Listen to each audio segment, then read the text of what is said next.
Hey friends, welcome into another video. Today I want to talk about the latest DBD developer stream. This one was an FAQ where they took questions from Reddit and from Twitter, two of the places that are most famous for their intellectual communities on planet Earth. And they just powered through them, whatever the most popular ones were. They answered them. I don't know if they dodged any questions. I don't imagine they did. But this has obviously predictably made some waves within the community, and I wanted to offer my 2 cents on it. And I'm going to be honest, right? Speaking about that intelligence of Reddit and the intelligence of Twitter, and we're going to toss in the intelligence of YouTube here, right? I saw so many people losing their minds talking about the arrogance of the devs and the stupidity of the devs, and I went in expecting a real, I don't even know the term for it, just a real dumb hinger, if I could use a very, I think a very southern term. I don't think, do other people, I don't even know if that's the correct word. But anyway, humdinger maybe. Humdinger, that's it. Wow, it's late, dudes. It is so late, and I'm sorry, I'm not going to make a whole lot of sense here. But anyway, so I went in expecting a real humdinger of a video where the devs just constantly put their own foots in their mouth. Foots? Oh my gosh, do you see what I'm talking about? My mind is not here right now. Anyway, they put their feet in their mouths and they just, spewed oral vomit as opposed to other vomits. And, I was expecting a really bad one, so what I did is I downloaded their entire stream, and it was about, it was a little over an hour of content if you take out the, 15 minutes or so of loading in, and yeah, so it was about an hour straight of just answering questions, and what I thought was that it was going to be pretty bad, but I was pleasantly surprised. So what I kept hearing consistently was how smug the devs were in this one. And I'm going to be honest, right? So 3 devs were here. There were Peanuts, Justin, and Patrick, and they're all, obviously they all work different roles within the community and within the game, that is. And I think after watching the whole thing, not skipping any of it, watching the entire stream, I think Patrick is the one who's drawing the most fire here because I don't think Justin was smug at all. He seemed very mild mannered, very just like a sweet person. He seems like a cool guy to hang out with and get to know. And then obviously Peanuts is, I think he's very well liked within the community. He's the community manager. He needs to be pretty well liked, or else I dare say he's not doing his job very well. But in the case of Patrick, I understand where there are a few clips that are being shared around from this stream that are being circulated as well. Look at this guy. But if you watch the full stream, I actually think he was pretty reserved, pretty reasonable with a lot of what he said. And I just kind of hate to see that, look, I don't know the guy. I don't know him at all. But I don't like to assume that people are bad people if I don't know them. So I kind of hate that he has a few clips going around that are making him look like somebody that I don't think he is. So I want to give that benefit of the doubt there. And before we go any further, look, I have made so many critical videos of Dead by Daylight and behavior in the past, and I will probably make more critical videos in the future. I'm almost certain I will. They tend to give me material. But I also want to practice intellectual honesty, and if I watch something and I'm not outraged by it, I'm not going to pretend to be outraged just so I have content, right? That's just... Ugh, that's ridiculous. So anyway, what I want to do is I want to get into this, and I took this, hour plus of content, and I condensed it down to about 10 minutes of footage, and I don't think I'll end up even using all that I condensed it down into. But what I want to do is I want to take the most interesting questions and the most interesting answers, and I want to go through there, because there were plenty of questions that were perfectly fine. They were fun questions, but ultimately, they don't really amount to much, that is. Questions like, can we ever change the lobby background? Like, that's a fun thing to think about. Can we have a search tool for perks? Again, a fun thing to think about, but ultimately, these aren't things that are going to make huge impacts on the game. So what I want to do is I want to focus on the things that actually mattered. So what we're going to do here is I'm going to toss it over, and I'm going to show you, I think one of the clips that's getting them in trouble. So let's check this out real quick. First question is from Kiss My Mutton, and they ask, will there ever be base kit borrow time or decisive strike to address tunneling and camping? We have no plans to make decisive strike base kit. Okay, I notice you only mentioned decisive strike there. Do we have anything at all planned for base kit? We have no plans to make Decisive Strike base kit. Okay. People are definitely going to pick that apart, but you know what? Good enough. So obviously this is one of the ones that's getting Patrick some heat as like, oh, look how smug he is. But I don't think he was being smug. I think he was actually just trying to have some fun with it. And where I realized that maybe the joke didn't land as well as he would like to. I don't think that this was him being like an asshole or anything. I think this was just people maybe looking to be offended by things. But as far as what was actually said there, I guess the good news is there's no base DS coming to the game, but the bad news is base BT. If you give borrowed time to all survivors without some pretty stringent conditions, this becomes ridiculous. This game becomes borderline unwinnable for killers, and I think Dead by Daylight may well actually sink their ship. Like they've been filling with water due to all the various holes for years. If you give borrowed time as something that every survivor can have without having to bring the perk, I think you actually sink the ship. This would be a catastrophic decision, and it's one I really, really hope they don't do. Look, I've been a killer main for a really long time, and here lately I think I've shifted more towards being a survivor main. So, you know, I'm aware of what it's like to play both sides here, and even when I'm playing survivor, by no means do I hope for base borrowed time. I mean, my goodness, how much easier can you make it? Next up, they went into a discussion about Dead Hard and talking about reworking Dead Hard. And I'm not actually going to show you the footage of what they said there. I mean, you can always go find the stream if you want to hear the exact wording of it. But because there's no controversy associated with this one, I don't feel the same almost moral duty to show you exactly what was said and how it was said and all that, you know, because I don't think context is necessary for this. But my general takeaway for the comments about Dead Hard would be, I'm glad that they are working on it. They said this is a priority. They want to rework Dead Hard. They said that, you know, Dead Hard obviously has the issue of you have the perk itself, but then you have it being a time-based perk, and you need good server response time and all that on both sides for it to feel like it worked properly. They understand why it's frustrating, and they're trying to work on it. I really, really hope this means that a nerf is coming to Dead Hard. I think Dead Hard is just beyond broken. And the person who asked the question, Humperdinker, they actually made a really good point in saying that Ruin was originally nerfed because the devs noticed it was being used in, 90+% of killer games.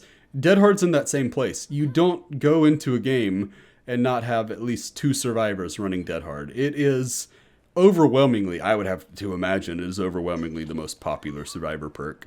And it's, I have made my stance very clear on Dead Hard. I think it rewards bad plays.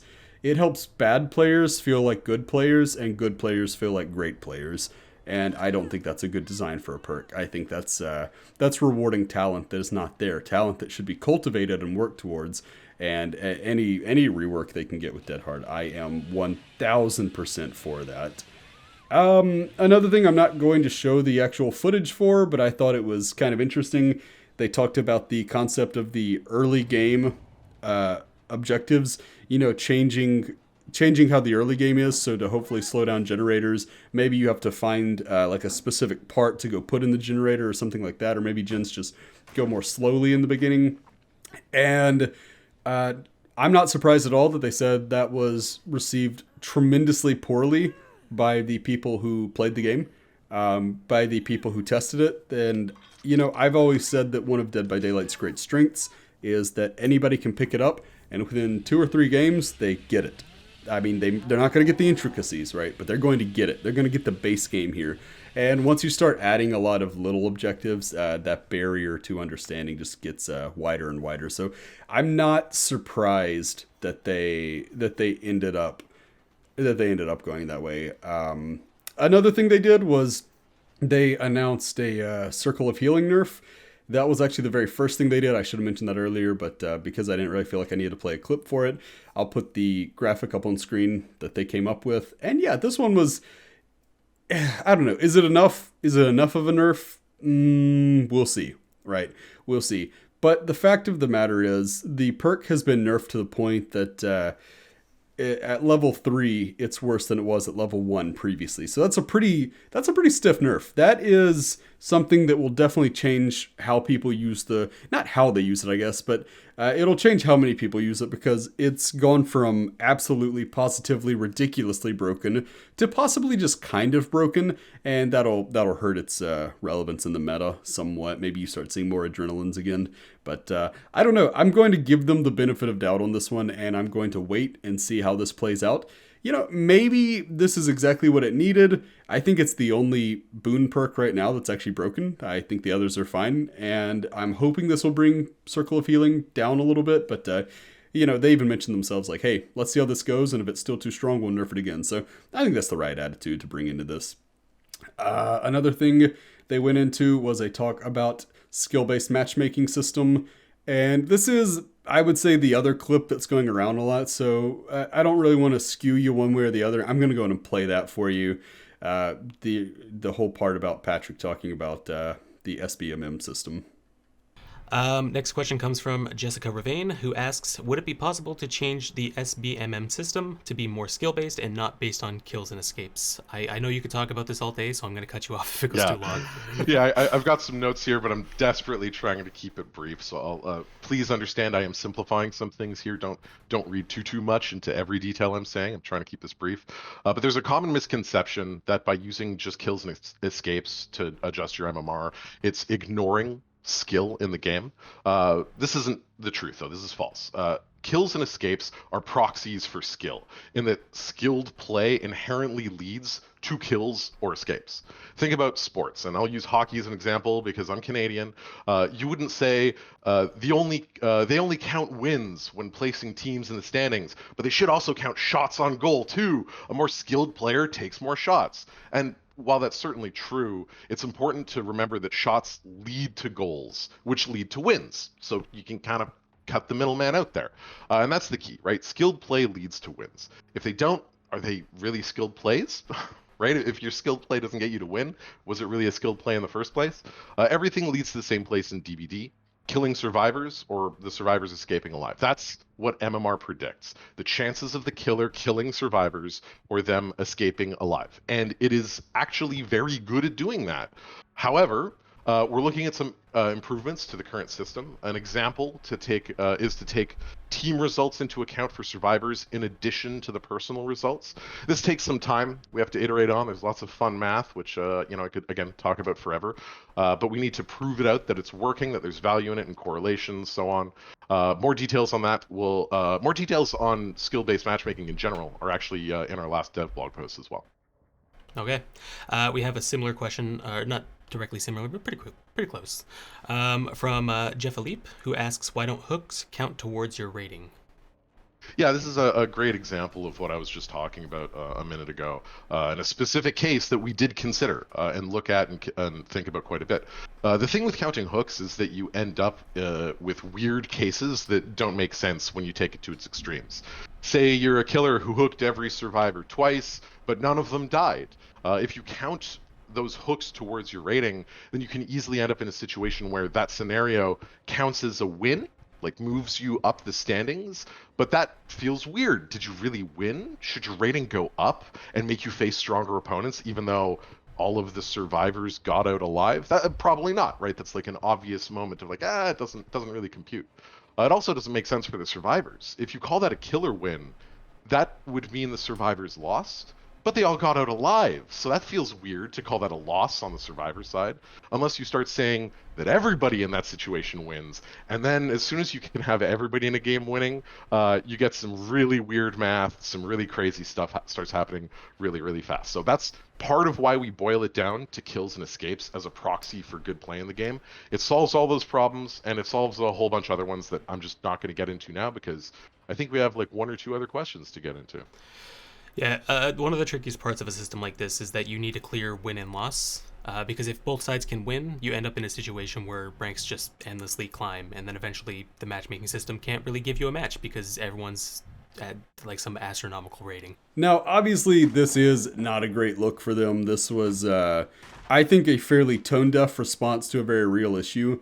And I feel like what I've seen a lot of people do is they get caught up in the hockey metaphor. The hockey metaphor was not a good metaphor. And I think that at some point in the future, Patrick will probably say, yeah, that was not a great metaphor. But, you know, I've done the same thing where I've been on the spot trying to illustrate a point. So I try to come up with a metaphor, and the metaphor just really leaves something to be desired. So I'm not going to dive too much into the hockey metaphor because it's bad. And I don't think there are many people out there who are like, oh, no, it's perfectly fine. What a great metaphor. It perfectly illustrates the situation at hand. So we're not going to waste a ton of time on that. What I'm going to do instead is I'm going to move into kind of the steak and potatoes of the argument here, where he basically makes a pretty terrible point about the competitive aspect of the game. So what is said here is that if you 2-hook every survivor, but they all 4K, you do not deserve to have a win. But then the point is made that if you kill 2 people, that maybe that counts as a win. And the issue with that is they're acting as if you just heard it. The point is made, oh, if everybody escapes, was it really skillful play? If you are playing as Leatherface and you face camp the first person to death, I told you I'm tired. You face camp the first person to death, and then let's say maybe you get another one, right? So you get 1 to 2 kills. But, you know, for the sake of argument, let's just say you get the one. Let's say you face camp 1 person to death, right? Did you really play more skillfully than somebody who ends up with, what is it, if you 2-hook everybody? I think it's 8 hooks. If I'm not mistaken, I think it's 8 hooks if you 2-hook everybody. Did you really play more skillfully? Because currently the algorithm would say, yeah, you played more skillfully. You face camped as Leatherface, and that was very skillful of you. But if you went around as Clown and you got everybody on, 2-hook, a Herculean task, I promise, they're saying, no, that doesn't really count as a win. And while I don't have a massive problem with the argument that a 0K shouldn't really be counted as a win, I do have a problem that the system in place right now says that a 1K, that's the result of face camping, was a win. Or a game where you had 0 hooks the entire time and then no ed pops and you get your free down and then you face camp that person and you're rewarded as if you played a better game than the person who got 8 hooks. That's kind of ridiculous to me, and this was a tone deaf moment. This was not well played on their parts, and I don't know. I don't want like an apology or anything. They didn't say anything offensive. I think they just said something stupid, and yeah, I don't know. That was definitely not a supremely good moment for them. What was a good moment is they gave us some more killer stats, and I think that's always fun to see. They gave us more killer stats. And really, I think I'd like to do an entire video on these because these killer stats are kind of telling. They're not very surprising for the most part if you've been following the game for a while. Nurse has almost always been at the very bottom in terms of average kills, which goes back to justify why she hasn't been nerfed to this point, is because, well, when you get to the highest MMR, you tend to see nurses who never let anyone escape. If you go much lower than that at all, you start to see nurses who let a lot of people escape. So, I don't really find too much shocking about this information, but I do find it interesting, and I'd like to go into a video on that at some other point. But yeah, I'm gonna, I've got the numbers up on the screen for you. So just look at those and find your favorite killers, see how popular they are. Another thing, no, I'm not surprised that that the Huntress is the most popular killer in the game. I think she's debatably the most fun killer, and she's viable, which is a fantastic combination. Next up, they said that a lot of people, every question came in with who asked it, and this one was listed as multiple people. Oh man, there's so many people. And this is, will there be a change to the progression system this year? And the overall answer was yes, and it's not getting rid of perk tiers. So I'm very interested to see where they go with this one. I've been trying to think what that might be. It's tough to say. It's really tough to say, and I don't want to get into just blind speculation here. My initial thought is that in some way maybe you just buff how many blood points everyone's earning, but then I don't know. That feels like, is that really an effective fix to it? And I'm not so sure about that. But they do make a good point, and this is one thing where I have been on the bandwagon for the longest time that they need to get rid of perk tiers. But they actually made a pretty good point that if all they did was get rid of perk tiers, in time, the grind is going to be back to how it is for new players, right? How it is right now, which is just this ridiculous grind, is bad. They're not denying that. But they make the point that in time, even if you get rid of perk tiers, assuming they keep adding, 4 new chapters a year, each one coming with a survivor and a killer, you're going to end up with a situation where getting into the game, even if you're talking about just one time to unlock Noad, one time to unlock Insidious, one time to unlock Agitation. Yeah, I'm going for a specific build here in my head. I'm going for that high MMR build. But, eventually that's going to get pretty crazy to try to get that on every killer. So I am excited to see what they do here. I'm excited because they sound like they have a system figured out. One thing people were frustrated was that they kept giving us soon. And look, if these things don't happen within the next 6 months, all the things they promised over the course of this stream, this is going to be a thing that I look back on and I say, well, they lied to us, and that's very unfortunate. But I don't think they did. I'm really, really hoping they were being straight up with that. I'm very interested to see where they go with this.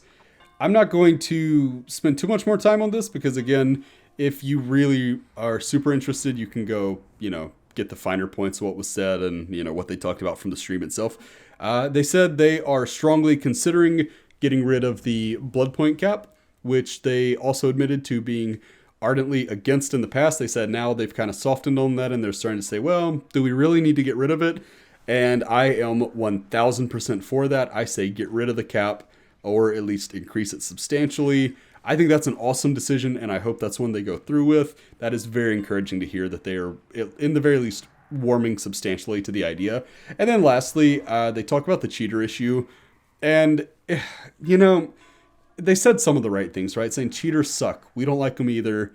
And, Patrick makes a good point, right? Patrick says that if we come out and we say, hey, here's what we're working on to fight cheating, what you're doing, that is telling the cheaters the exact same information you're telling the community. Because you can guarantee that whatever you say in these streams, the cheaters are going to hear about. Whether they're watching the stream at the time of or not, they're going to hear about these things. And if you say, here's what we are addressing, it's kind of like, so imagine like you're trying to, I don't know, like, let's say you're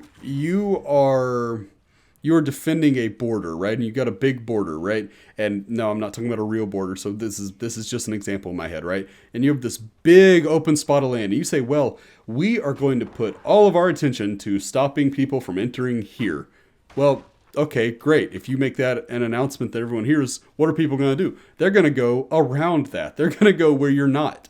So I understand the point that the devs are making and saying that, okay, well, we can't actually be entirely straightforward with you on this. Like, we can't say what it is we're working on, but we promise we're working on it. That's good. It's not exciting information, and I have my doubts as to the effectiveness of what they're doing because I think cheats are actually kind of ruining the game right now. I will say that I hope for the best, but expect the worst with this. I talked earlier about what could sink the ship, and I feel like right now cheaters are sinking the ship. This is getting out of control. They need to do something about it. It doesn't matter what they do license-wise. I mean, they could get, hey, the next chapter is going to have Jason, the Xenomorph, Candyman, Five Nights at Freddy's, yada yada, every dream chapter we've ever talked about, and it's only gonna be $10. They could do all that. If you don't fix the cheater issue, that is a temporary patch, man. That is a temporary patch, and the game's going to die. Which I don't want it to. I don't want the game to die. I want the game to reach the healthiest point it's ever been. And I don't think that's impossible. I think there are just certain decisions that need to be made there. But so overall, the stream was, I believe, well-intentioned. A couple of gaffes have maybe soured people's perception of it somewhat, but overall I thought it was a generally enjoyable stream.